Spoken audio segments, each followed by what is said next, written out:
Narcisse Valois, une figure emblématique de Vambrochy au XIXe siècle, puisqu'il était notaire au village de 1881 à 1908. Il habitait une magnifique demeure, rue de Lille, aujourd'hui rue du Général Leclerc, qui porte d'ailleurs son nom, le château Valois. Il était aussi connu en ville pour être un grand ami de la comtesse Juliette de Robersart. C'est d'ailleurs lui qui a géré sa succession.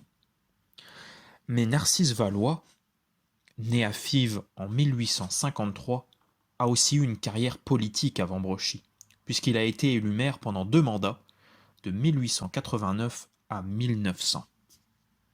Son mandat est marqué par plusieurs décisions importantes pour le village. Tout d'abord, en 1892, Vambrochy est privé de l'omnibus qui l'a relié à la capitale régionale, Lille.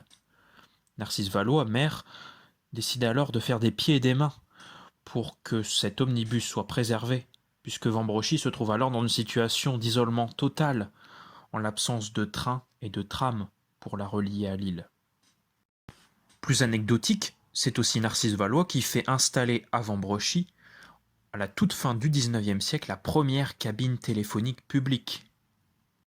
Le mandat de Narcisse Valois est aussi marqué par sa politique en ce qui concerne la Deûle. Oui, ce canal à l'époque n'est pas un endroit où l'on aime se promener, où l'on aime se balader, non. À l'époque, le canal sert tout simplement à déplacer les péniches et donc les matières premières. Et la qualité de l'eau se détériore véritablement sous son mandat. L'eau qui provient par le canal depuis Lille poursuit son chemin vers Vambrochy avant de se jeter dans la Lys à Deûlémont. Mais c'est à Vambrochy que l'eau se trouble véritablement. Pourquoi? Tout simplement parce que Vambrochy est occupé par de nombreuses usines, que ce soit la distillerie d'un côté, les usines textiles de l'autre, qui rejettent leurs dépôts directement dans le canal.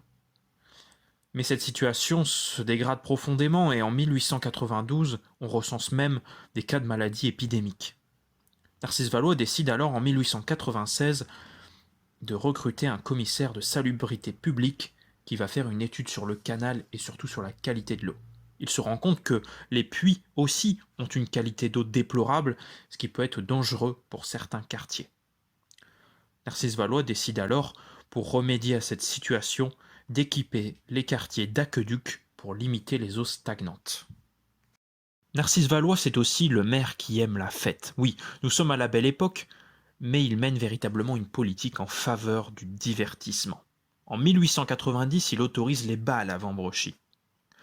Il organise aussi chaque année les fêtes nationales, d'abord le 22 septembre, date de la Première République, puis à partir de 1897, comme on les connaît aujourd'hui, fête nationale le 14 juillet. Il autorise aussi une fête au hameau du Vert-Galant en 1899. En ce qui concerne l'enseignement, il a aussi une politique très active au cours de son mandat.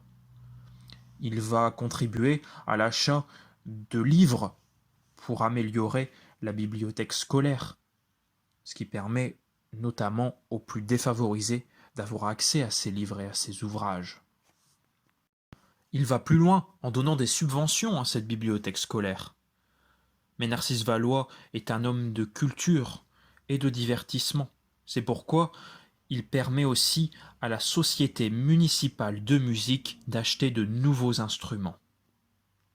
Mais il est aussi à l'origine des voyages scolaires à Vambrochy, puisque c'est lui le premier qui organise une excursion à Dunkerque en 1899 pour les élèves qui ont décroché leur certificat d'études.